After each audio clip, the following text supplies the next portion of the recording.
Hello ನಮಸ್ಕಾರ. Serial stars ವಿಶೇಷ ಕಾರ್ಯಕ್ರಮಕ್ಕೆ ಸ್ವಾಗತ. ನಾನು ಭವ್ಯ ಶ್ರೀವತ್ಸ. ಸ್ಟಾರ್ ಸುವರ್ಣ ವಾಹಿನಿಯಲ್ಲಿ ಪ್ರಸಾರವಾಗುತ್ತಿರುವ ಕನ್ನಡ ಮಣ್ಣಿನ ಅಪ್ಪಟ ಪೌರಾಣಿಕ ಕಾದಂಬರಿ ಉದೋ ಉದೋ ಶ್ರೀ ರೇಣುಕಾ ಯಲ್ಲಮ್ಮ. ಈ ಸೀರಿಯಲ್ನಲ್ಲಿ ರೇಣುಕೆಯ ಪಾತ್ರವನ್ನ ಮಾಡ್ತಿರುವಂತಹ ನಟಿ ವರ್ಷ ಅವರು ಈಗ ನಮ್ಮ ಜೊತೆ ಇದ್ದಾರೆ. ಬನ್ನಿ ಅವ್ರನ್ನ ಮಾತಾಡ್ಸೋಣ. ಹಲೋ ವರ್ಷ, ಹೇಗಿದ್ದೀರಾ? Hi, I am good, thank you. ನೀವೆಲ್ಲ ಹೇಗಿದ್ದೀರಾ? ನಾವು ತುಂಬಾ ಚೆನ್ನಾಗಿದ್ದೀವಿ. ರೇಣುಕಾ ಯಲ್ಲಮ್ಮ ಈ ಒಂದು ಸೀರಿಯಲ್ 1000 ಸಂಚಿಕೆಗಳನ್ನ ಪೂರೈಸಿ ಕರುನಾಡಿನ ಜನರ ಮನೆಗಳನ್ನ ಗೆದ್ದು ಮುನ್ನುಗ್ತಾ ಇದೆ. ಈ ಒಂದು ಸೀರಿಯಲ್ನಲ್ಲಿ ಪರಶುರಾಮ ಅಧ್ಯಾಯ ಕೂಡ ಶುರುವಾಗಿದೆ. ಪರಶುರಾಮ ನಿಮ್ಮ ಮಗ. ನಿಮ್ದು ಫಸ್ಟ್ ರಿಯಾಕ್ಷನ್ ಏನು? ಈ ಸೀರಿಯಲ್ನ ಒಂದು ಅನುಭವ ಹೇಗಿದೆ? ಅಂದರೆ ಇಷ್ಟು ವರ್ಷಗಳು ಸೋಷಿಯಲ್ ಸೀರಿಯಲ್ ಮಾಡ್ತಾ ಬಂದಿದ್ದೀನಿ. ಸೊ ಇದು ನನ್ನ ಫಸ್ಟ್ ಮೈಥೋ ಸೀರಿಯಲ್. ಸೊ ತುಂಬ ಖುಷಿ ಇದೆ ಆ್ಯಂಡ್ ಹೊಸ ಅನುಭವ. ಸ್ಕ್ರಿಪ್ಟ್ ಇರ್ಬೋದು, ಡೈಲಾಗ್ಸ್ ಇರ್ಬೋದು, ಅಥವಾ ಈ ಕ್ಯಾರೆಕ್ಟರ್ನ ಕ್ಯಾರಿ ಮಾಡೋದಿರ್ಬೋದು, ಎಲ್ಲ ಹೊಸ ಅನುಭವ. ಈಗಲೂ ಇನ್ನೂ ಏನೋ ಹೊಸ ಎಕ್ಸ್ಪೀರಿಯನ್ಸ್ ಥರನೇ ತಗೊಳ್ತಾ ಇದ್ದೀನಿ. ಸ್ವಲ್ಪ ದಿನ ಆದಮೇಲೆ ಸೋಷಿಯಲ್ ಅಂದರೆ ಸಾಮಾಜಿಕ ಸೀರಿಯಲ್ಗಳಂತ ಹೇಳಿದ್ರೆ ನಾವು ನಾರ್ಮಲ್ ಆಗಿರ್ತೀವಿ, ನಾರ್ಮಲ್ ಆದ ಭಾಷೆಯನ್ನು ಮಾತಾಡ್ತೀವಿ. ಆದರೆ ಪೌರಾಣಿಕ ಅಂದರೆ ಅದರ ವೆಯ್ಟೇಜೇ ಬೇರೆ. ಇಲ್ಲಿ ಮಾಡುವಂತಹ ಕ್ಯಾರೆಕ್ಟರು ಪರಕಾಯ ಪ್ರವೇಶವನ್ನು ಮಾಡಿದ್ರೇ ಅದಕ್ಕೊಂದು ಗೌರವ ಅನ್ನೋದನ್ನ ಸಲ್ಲಿಸೋದು. ಹಾಗಾಗಿ ನೀವು ಹೇಗೆ ಈ ಒಂದು ಸೀರಿಯಲ್ಗೆ, ಅದು ರೇಣುಕೆ ಕ್ಯಾರೆಕ್ಟರ್ಗೆ ಸೆಲೆಕ್ಟ್ ಆಗಿದ್ದು ಹೇಗೆ, ಇದನ್ನ ಹೇಳ್ಬೋದಾ? ನಾರ್ಮಲ್ ಆಗಿ, I mean, Arvind sir call ಮಾಡಿ ಈ ಥರ ಒಂದು ಪ್ರಾಜೆಕ್ಟ್ ಇದೆ, ಮಾಡ್ಬೋದಾ ಅಂತ ಕೇಳಿದ್ರು. ಆ್ಯಂಡ್ ನಂದು ಅವಾಗಷ್ಟೇ ತೆಲುಗು ಪ್ರಾಜೆಕ್ಟ್ ಮುಗ್ದಿತ್ತು. So I was free and okay, ಒಂದು ಮೈತೋ ಫಸ್ಟ್ ಅದೇ ಹೇಳಿದ್ನಲ್ಲ, ಇಷ್ಟು ದಿನ ಸೋಷಿಯಲ್ ಮಾಡಿದ್ದೀವಿ, ಸೊ ಲೆಟ್ ಮಿ ಟ್ರೈ ಅನ್ನೋ ಥರ ಒಂದು ಇದರಲ್ಲಿ ತೊಗೊಂಡಿದ್ದು ಅಷ್ಟೇ. ಓಕೆ. ಈ ಪೌರಾಣಿಕ ಸೀರಿಯಲ್ ಅಂತ ಹೇಳಿದ್ರೆ ಡೈಲಾಗ್ ತುಂಬಾನೇ ಕಷ್ಟ ಇರುತ್ತೆ. ತುಂಬ ಕನ್ನಡದಲ್ಲೇ ಮಾತಾಡಬೇಕು, ಅಚ್ಚ ಕನ್ನಡದಲ್ಲೇ ಮಾತಾಡಬೇಕು. ಇದೆಲ್ಲ ನೀವು ಮೊದಲೇ ಪ್ರಿಪೇರ್ ಆಗಿರ್ತೀರಾ ಅಥವಾ ಇಲ್ಲಿಗೆ ಬಂದು ಪ್ರಿಪೇರ್ ಆಗ್ತೀರಾ? ಹೇಗೆ ಅನ್ಸುತ್ತೆ ಡೈಲಾಗ್ಸ್? ಇಲ್ಲ, ಆ್ಯಕ್ಚುಲಿ ಬಿಗಿನಿಂಗಲ್ಲಿ ತುಂಬ ಕಷ್ಟ ಆಗ್ತಾಯಿತ್ತು. ನಾವು ಮಾತಾಡೋ ರೆಗ್ಯುಲರ್ ಕನ್ನಡಗೂ ಆ್ಯಂಡ್ ಅಲ್ಲಿರೋ ಬುಕ್ಕಿಶ್ ಕನ್ನಡಗೂ ತುಂಬ ಅಜಗಜಾಂತರ ವ್ಯತ್ಯಾಸ ಇದೆ. ಆ್ಯಂಡ್ ಅದನ್ನು ನೆನ್ಪಿಟ್ಕೊಂಡು ಹೇಳೋದು ಕೂಡ ತುಂಬ ಕಷ್ಟ. I think first few days ಸ್ವಲ್ಪ ಸ್ಟ್ರಗಲ್ ಮಾಡಿದೆ. ಬಟ್ ಹೋಗ್ತಾ ಹೋಗ್ತಾ ಇವಾಗ ಸದ್ಯಕ್ಕೆ ಸ್ವಲ್ಪ ಪರವಾಗಿಲ್ಲ. I get it. ಅಂದರೆ ಹೇಳ್ಕೊಟ್ರೆ ಒಂದ್ಸಲ ಮೈಂಡಲ್ಲಿ ಇಟ್ಕೊಂಡು I can tell. Okay. Saundatti Yellamma, Renuka Yellamma ಅಂದರೆ ಉತ್ತರ ಕರ್ನಾಟಕದಲ್ಲಿ, ನಮ್ಮ ಕರ್ನಾಟಕದಲ್ಲಿ ತುಂಬಾನೇ ಒಂದು ಪವರ್ಫುಲ್ ದೇವಿ. ಸೌದತ್ತಿನಲ್ಲಿ ಇರುವಂತಹ ಒಂದು ಅದರ ಹಿನ್ನೆಲೆನೇ ಬೇರೆ. ಹಾಗಾಗಿ ಬಹಳಷ್ಟು ಜನರ ಆರಾಧ್ಯ ದೇವಿ ರೇಣುಕೆ ಆಗಿರ್ತಾಳೆ, ಪರಶುರಾಮನ ತಾಯಿ. ಸೊ ಈ ಒಂದು ಸೀರಿಯಲ್ನಲ್ಲಿ ಸದ್ಯಕ್ಕೆ ಯಾವ ಪ್ರಸಂಗ ನಡೀತದೆ? ಯಾಕಂದ್ರೆ ಆಲ್ರೆಡಿ ಪರಶುರಾಮನ ಅಧ್ಯಾಯ ಶುರುವಾಗಿದೆ. 10 ವರ್ಷದ ಬಾಲ ಪರಶುರಾಮ ಒಂದು ಪ್ರಸಂಗ ನಡೀತದೆ. ಈಗ ನಿಮ್ಮ ಒಂದು 1000 ಸಂಚಿಕೆಯಲ್ಲಿ ಯಾವ ಪ್ರಸಂಗ ಇದೆ?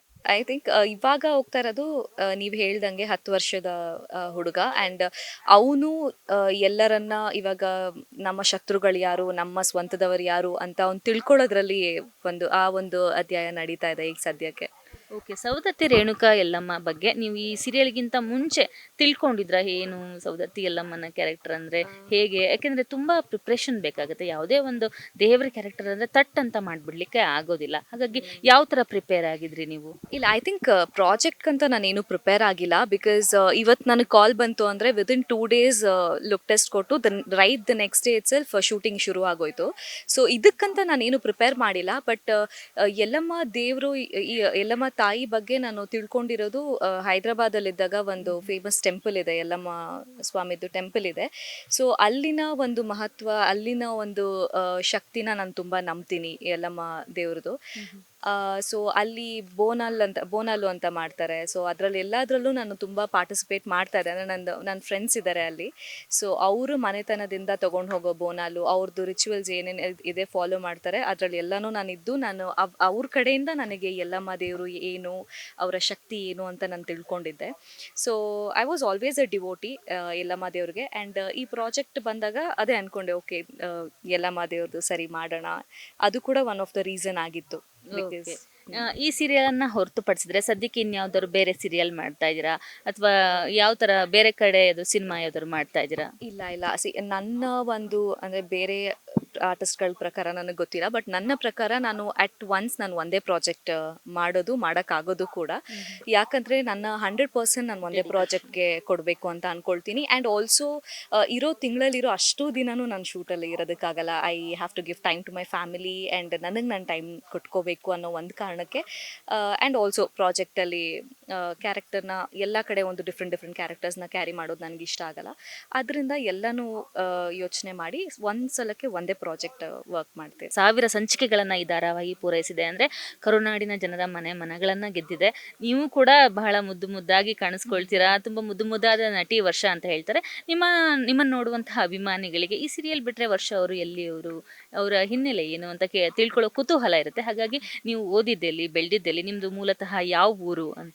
ನಾನು ಓದಿದ್ದು, ಬೆಳೆದಿದ್ದು, ಹುಟ್ಟಿದ್ದು ಎಲ್ಲ ಬೆಂಗಳೂರೇನೆ. ಬೆಂಗಳೂರು ಹುಡುಗಿ. ಬೆಂಗಳೂರೇ ಬೆಂಗಳೂರು ಹುಡುಗಿ. ಸೊ ಅಷ್ಟೇ, ಓದಿದ್ದು ಎಲ್ಲ ಇಲ್ಲೇನೆ. And first project I think ನಾನು ಫಸ್ಟ್ 1 ಇಯರ್ ಮಾತ್ರ, ನನ್ನ ಇಂಡಸ್ಟ್ರಿ 1 ಇಯರ್ ಮಾತ್ರ ನಾನು ಕನ್ನಡದಲ್ಲಿದ್ದೆ. ಅದಾದ್ಮೇಲೆ ತೆಲುಗುಗೆ ಹೋಗಿ ಆಲ್ಮೋಸ್ಟ್ ಒಂದು 6 ಇಯರ್ಸ್ ಅಲ್ಲಿ ವರ್ಕ್ ಮಾಡಿ ಇವಾಗ ಐ ಆಮ್ ಬ್ಯಾಕ್ ಅಷ್ಟೆ. ಓಕೆ, ನೀವು ಫಸ್ಟ್ ಸೆಲೆಕ್ಟ್ ಆದೆ ಅಂತ ಹೇಳಿದ್ರಲ್ಲ, ಹೇಗೆ ನೀವು ಈ ಒಂದು ಫೀಲ್ಡ್ಗೆ ಬಂದಿದ್ದು, ಯಾವ ರೀತಿ ಅದನ್ನ ನಮ್ಮ ಅಭಿಮಾನಿಗಳ ಜೊತೆ, ನಿಮ್ಮ ಅಭಿಮಾನಿಗಳ ಜೊತೆ ಹಂಚ್ಕೊಳ್ಬೋದಾ?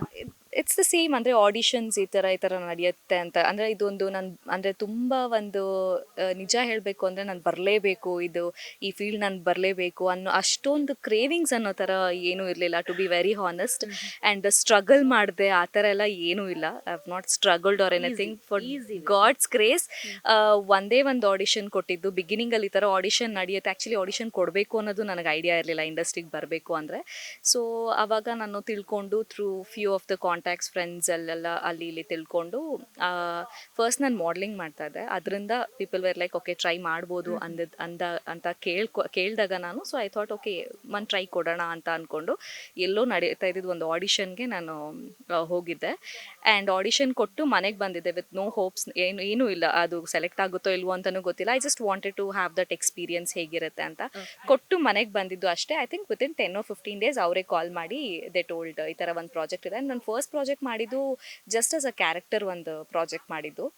ಆವಾಗ ಈ ಥರ ಲೀಡ್ಸ್ ಇರ್ತಾರೆ, ಒಂದು ಹೀರೋಯಿನ್ಸ್ ಇರ್ತಾರೆ, ಕ್ಯಾರೆಕ್ಟರ್ಸ್ ಇರುತ್ತೆ, ಅದೆಲ್ಲ ಏನೂ ಗೊತ್ತಿರಲಿಲ್ಲ. ಸೊ ಅವರೊಂದು ಕಾಲ್ ಮಾಡಿ ಈ ಥರದ್ದೊಂದು ಕ್ಯಾರೆಕ್ಟರ್ ಇದೆ, ನೀವು ಮಾಡ್ಬೋದಾ ಅಂತ ಕೇಳಿದಾಗ ಇಟ್ಸ್ ಲೈಕ್ ಓಕೆ ಮಾಡಿಕೊಡ್ತೀನಿ ಅಂತ ಹೇಳಿದ್ದು. ಅದು ಒಂದೇ ಪ್ರಾಜೆಕ್ಟ್ ಅನಿಸುತ್ತೆ ಆ್ಯಸ್ ಅ ಕ್ಯಾರೆಕ್ಟರ್ ಆರ್ಟಿಸ್ಟ್ ನಾನು ಪ್ಲೇ ಮಾಡಿದ್ದು. ಅದಾದಮೇಲೆ ಐ ಡಿಡ್ ಅ ಲೀಡ್ ಉದಯದಲ್ಲಿ. ಆ್ಯಂಡ್ ಅದಾದಮೇಲೆ ತೆಲುಗುಗೆ ಹೋಗಿದ್ದು. So 6 years Telugu Zee Telugu ಅಲ್ಲಿ ವರ್ಕ್ ಮಾಡಿದೆ. ಆ್ಯಂಡ್ ನಾವು ಇನ್ ಸುವರ್ಣ. ಓಕೆ, ಇನ್ನು ಡ್ರೀಮ್ ಕ್ಯಾರೆಕ್ಟರ್ ಅಂತ ಪ್ರತಿಯೊಬ್ಬರು ಕಲಾವಿದರಿಗೂ ಇರುತ್ತೆ. ನಿಮಗೂ ಯಾವ್ದಾದ್ರು ಒಂದು, ನಾನು ಈ ಥರದ್ದು ಒಂದು ಕ್ಯಾರೆಕ್ಟರ್ ಮಾಡಬೇಕು ಅನ್ನೋ ಯಾವ್ದಾದ್ರು ಒಂದು ಡ್ರೀಮ್ ಇದೆಯಾ? ಇಲ್ಲ, ಡ್ರೀಮ್ ಅಂತ ಎಲ್ಲ ಏನೂ ಇಲ್ಲ. ಕ್ಯಾರೆಕ್ಟರ್ ಬಂದಾಗ ಐ ಥಿಂಕ್ ಯಾವುದೇ ಕ್ಯಾರೆಕ್ಟರ್ ಕೊಟ್ಟರು ಅದ್ರ ತಕ್ಕನಂಗೆ ನಾವು ಪೋರ್ಟ್ರೇ ಮಾಡೋದಕ್ಕೆ ನಮ್ಮನ್ನು ಆರ್ಟಿಸ್ಟ್ಗಳಂತ ಕರೀತಾರೆ ಅಂತ ನನ್ನ ಭಾವನೆ. ಸೊ ಯಾವುದೇ ಒಂದು ಕ್ಯಾರೆಕ್ಟರ್ ಕೊಟ್ಟರು ಇಟ್ಸ್ ವರ್ಸಟೈಲ್. ನನಗೆ ಯಾವ ಕ್ಯಾರೆಕ್ಟರ್ ಕೊಟ್ಟರು ನನ್ನ 100% ನಾನು ಕಂಪ್ಲೀಟಾಗಿ ಅದು ಮಾಡೇ ಮಾಡ್ತೀನಿ ಅನ್ನೋ ಥರ ಅಲ್ಲ.